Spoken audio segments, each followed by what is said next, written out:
We are the learners and makers.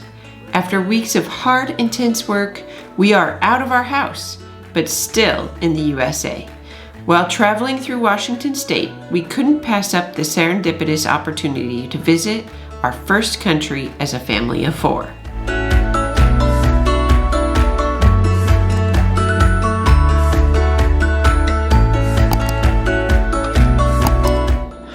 We made it out of our house and traveled through Washington.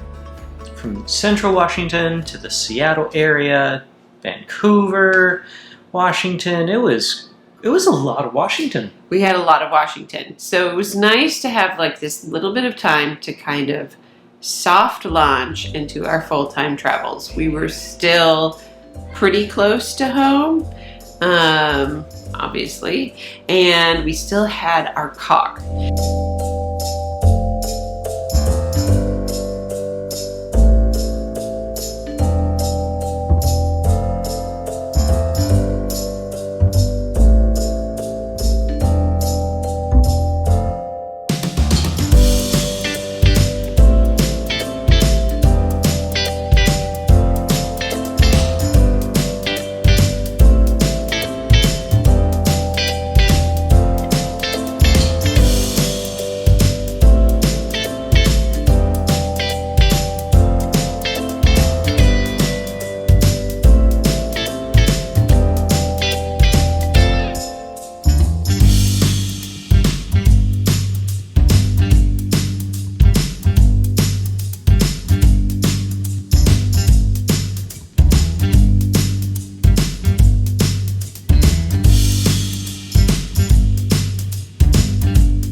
So that last little bit, we kind of did shove a bunch of stuff into the car, including like, you know, some food and some stuff like that was just like, oh, this is just easier to take and use up.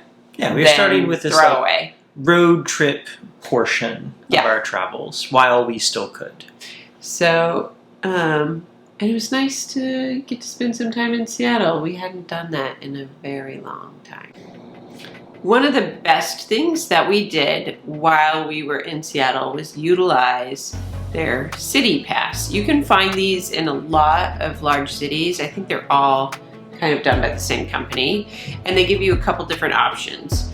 We took the option of doing 3 activities, and we had the freedom to choose between like 6 things of what we wanted to do. So we did the Seattle Aquarium,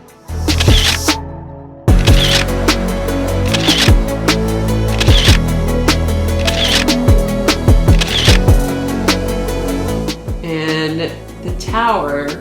What was that called again? I think it was the Columbia Tower. Yeah, it's the highest point you can get where you can get these amazing views.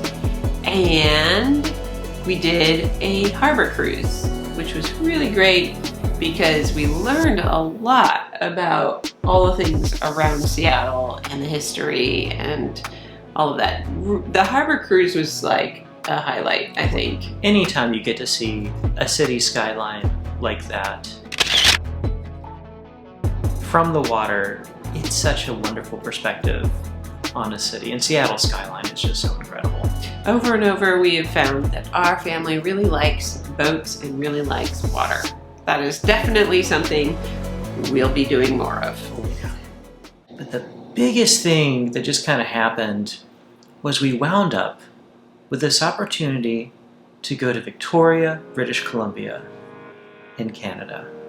And it was going to be short. It's a bit crazy to make it happen. We realized if we took this opportunity, then it would be the first time that all 4 of us went to a different country together. Greetings from Victoria, British Columbia, Canada. Our first country that all 4 of us have been to. We came up for about 24 hours on the FRS Clipper from Seattle, got to stay in the old town, kicked about a lot of the sights of the city, and really got our appetites whetted for where we want to go on a much longer visit to Victoria.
It's funny because I don't know why we hadn't thought of this before, but we have not traveled internationally as a family of 4.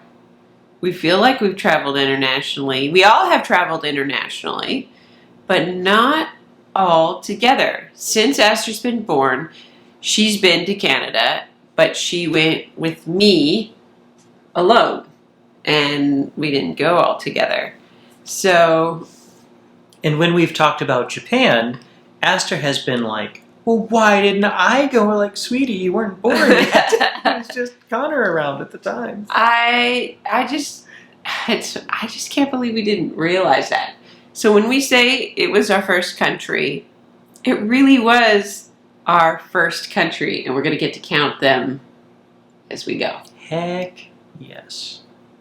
One of the reasons Victoria really appealed to us is Jody and I spent part of our honeymoon in Victoria, getting to go back about a dozen years later with our 2 children and introduce them to this beautiful city, a really wonderful country, made for a really nice way to start our international travels as a family. And we wanted to give the kids a chance to make up their mind about a place. Would they like it?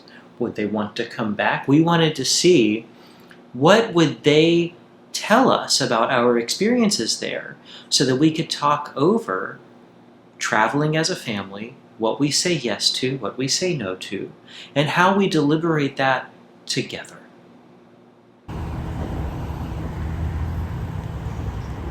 Goodbye, Subaru. You've been a good car. We liked having you.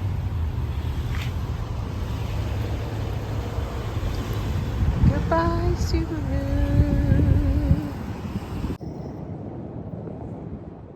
We don't have a car anymore.